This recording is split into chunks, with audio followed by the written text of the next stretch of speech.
Hello friends, welcome back to YouTube channel economics आसान है। Guys, आज हम एक्सेस डिमांड को डिटेल में पढ़ने वाले थे। एक्सेस डिमांड क्या होता है, ग्राफिकली किस तरीके से रिप्रेजेंट करेंगे, रीजंस क्या है, इंपैक्ट क्या होगा, तो बहुत ही डिटेल में हम इसको देखने वाले हैं। सो गाइस, बात करें एक्सेस डिमांड की तो नाम से ही समझ में आ रहा है कि एक्सेस डिमांड क्या हो गई है, बढ़ गई है। इक्विलिब्रियम में कब आती है इकोनॉमी, जब एग्रीगेट डिमांड इक्वल होती है एग्रीगेट सप्लाई के। तो एक्सेस डिमांड का मतलब क्या है, जब एग्रीगेट डिमांड ज्यादा हो जाए एग्रीगेट सप्लाई से। इसको ग्राफिकली किस तरीके से रिप्रेजेंट करेंगे, देखो एक्स एक्सिस पे ले रहे हैं हम income, output, unemployment and Y axis पे ले रहे हैं एग्रीगेट डिमांड। हमारा जो एग्रीगेट सप्लाई कर्व है वो ओरिजिन से स्टार्ट होता है, 45 डिग्री के एंगल पे बनता है और अपवर्ड स्लोपिंग बनता है। एग्रीगेट सप्लाई जो हमारे इनकम के इक्वल होती है, तो इनकम को या तो हम कंज्यूम करेंगे या सेव करेंगे, तो एएस क्या होगा, सी प्लस एस होगा। वही हम बात करें एग्रीगेट डिमांड की तो ओरिजिन से स्टार्ट नहीं होता, वो अबव द ओरिजिन स्टार्ट होता है। क्यों? क्योंकि जीरो लेवल ऑफ इनकम पर भी हम कंजम्पशन करते हैं, जिसको ऑटोनोमस कंजम्पशन बोलते हैं। तो एग्रीगेट डिमांड कर्व जो है वो हमारा अबव द ओरिजिन स्टार्ट होके अपवर्ड स्लोपिंग कर्व बनेगा। क्यों बनेगा? क्योंकि जैसे जैसे इनकम बढ़ती है एग्रीगेट डिमांड भी बढ़ती है। तो एग्रीगेट डिमांड क्या होता है, सी प्लस आई, कंजम्पशन प्लस इन्वेस्टमेंट। अब जहां पर एग्रीगेट डिमांड और एग्रीगेट सप्लाई कर्व मीट कर गए वो पॉइंट कहलाता है हमारा इक्विलिब्रियम। ठीक है, at full employment level. Full employment level का मतलब क्या है, there is no involuntary unemployment. Involuntary unemployment क्या होता है कि लोग काम करना चाहते हैं बट उन्हें काम मिल नहीं रहा है। तो फुल एम्प्लॉयमेंट की जब मैं बात कर रही हूँ तो यहाँ पे कोई भी इनवॉलंटरी अनएम्प्लॉयमेंट नहीं है, मतलब जो काम करना चाहते हैं एग्जिस्टिंग वेज रेट पर उन सबको काम मिल चुका है। तो यहाँ पर कोई भी इनवॉलंटरी अनएम्प्लॉयमेंट एग्जिस्ट नहीं करती है। क्लियर? तो ई हमारा क्या होगा, इक्विलिब्रियम पॉइंट होगा जहां पर एग्रीगेट डिमांड इक्वल हो जाएगी एग्रीगेट सप्लाई के। अब सिचुएशन क्या है, एक्सेस डिमांड है, तो एग्रीगेट डिमांड क्या हो गई है, हमारी बढ़ गई है। तो एग्रीगेट डिमांड कब बनाएंगे हम, जिसको एडी 1 से मैं रिप्रेजेंट कर रही हूँ कि एक्सेस डिमांड जो शो करेगा हमारा सी प्लस आई, एडी पता है। अब डिमांड बढ़ी क्यों होगी, चेंज इन इन्वेस्टमेंट की वजह से। ठीक है, और भी बहुत सारे रीजन है, हम समझेंगे। तो चेंज इन इन्वेस्टमेंट की वजह से क्या हो गई, हमारी एडी बढ़ गई है। तो हम कैसे रिप्रेजेंट करेंगे इसको, C plus I plus change in investment. Clear? अब ये जो मैं पॉइंट की बात कर रही हूँ, ई से एफ, ये जो गैप आ रहा है इसको बोलते हैं इन्फ्लेशनरी गैप। क्योंकि देखो हम ऑलरेडी फुल एम्प्लॉयमेंट पे है।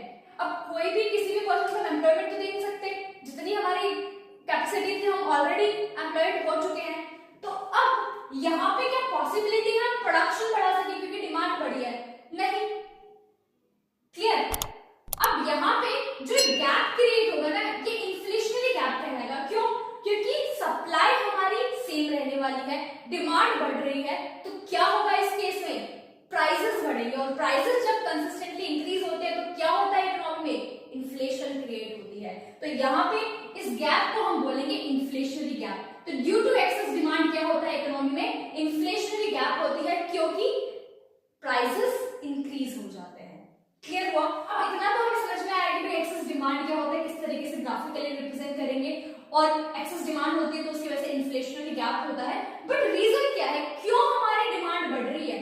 अब डिमांड बढ़ने के रीजंस देख लो। क्या है, प्रोपेंसिटी टू कंज्यूम। अगर प्रोपेंसिटी टू कंज्यूम बढ़ जाए, प्रोपेंसिटी टू कंज्यूम हमें बताता है कि इनकम का कितना पार्ट मैं कंज्यूम कर रही हूँ। फॉर एग्जांपल के लिए कि पहले मैं इनकम का 70% क्या करती थी, कंज्यूम करती थी, और 30% सेव करती थी। तो अब मैंने इंक्रीज कर दिया अपना कंजम्पशन, अब मैं 80% कंज्यूम करती हूँ और 20% सेव करती हूँ। तो इस वजह से क्या होगा, डिमांड बढ़ेगी। कंजम्पशन ज्यादा करूंगी तो डिमांड बढ़ेगी ना ऑब्वियसली।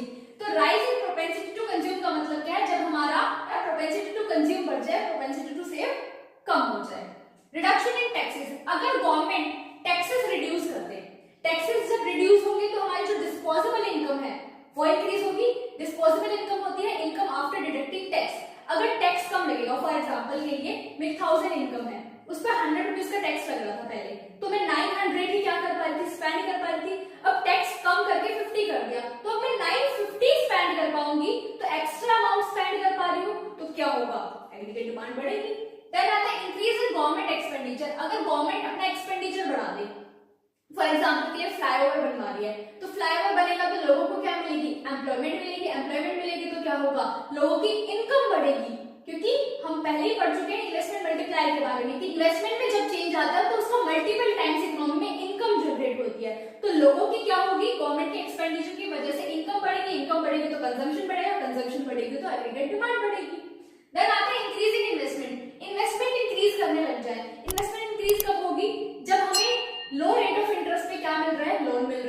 तो मैं ज्यादा इन्वेस्ट करूंगी, फर्म ज्यादा इन्वेस्ट करेगी, ठीक है, या फिर जब इन्वेस्ट करेगी जब उसको एक्सपेक्टेड है कि ज्यादा रिटर्न आएगा।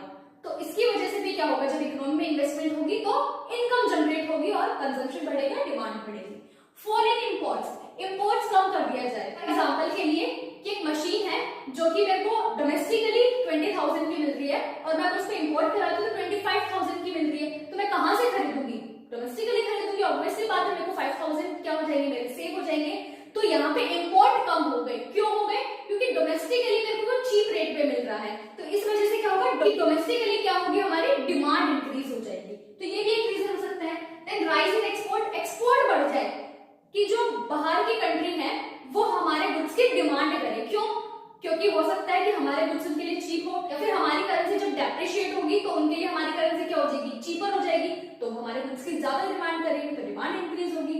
देन डेफिशिएंट फाइनेंसिंग होती है जब आरबीआई जो है न्यू करेंसी प्रिंट करती है, तो इसकी वजह से क्या होता है, मनी सप्लाई बढ़ जाती है। मनी सप्लाई बढ़ेगी तो लोगों के पास पैसा ज्यादा आएगा तो डिमांड भी ज्यादा करेंगे। ऑब्वियसली समझ में आया कि ये कुछ रीजन थे जिसकी वजह से हमारी एग्रीगेट डिमांड क्या हो जाती है, बढ़ जाती है। अब इसका इम्पैक्ट क्या पड़ेगा? इम्पैक्ट देखते हैं, क्योंकि हम इनकम आउटपुट एंड एम्प्लॉयमेंट में, क्योंकि हम डिटरमाइन करते हैं income output and employment equilibrium level से, ठीक है। तो क्या इम्पैक्ट पड़ेगा हमारा आउटपुट पर? देखो मैंने कहा हम ऑलरेडी एट फुल एम्प्लॉयमेंट पे हैं। फुल एम्प्लॉयमेंट में है तब हम एम्प्लॉइज को बढ़ा सकते हैं, क्योंकि ऑलरेडी फुल एम्प्लॉयमेंट में there is no involuntary unemployment. तो यहाँ पे आउटपुट में तो कोई चेंज नहीं आ सकता भाई। ऑलरेडी हम एक मैक्सिमम आउटपुट जो कैपेसिटी इकोनॉमी की वो प्रोड्यूस कर रहे हैं, उससे ज्यादा एक कोई आइडियल कैपेसिटी नहीं होती, ठीक है। एम्प्लॉयमेंट की बात करें तो उसमें भी कोई चेंज नहीं आएगा, क्योंकि ऑलरेडी हम फुल एम्प्लॉयमेंट लेवल पे हैं।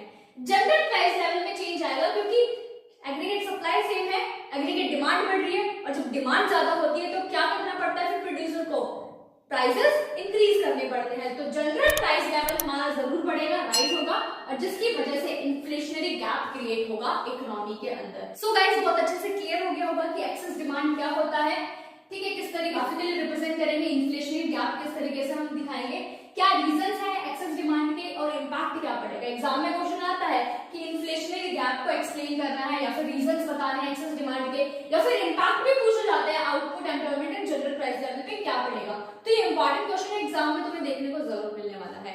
सो गाइस आज के लिए इतना ही, मिलते हैं नेक्स्ट क्लास में। Thank you.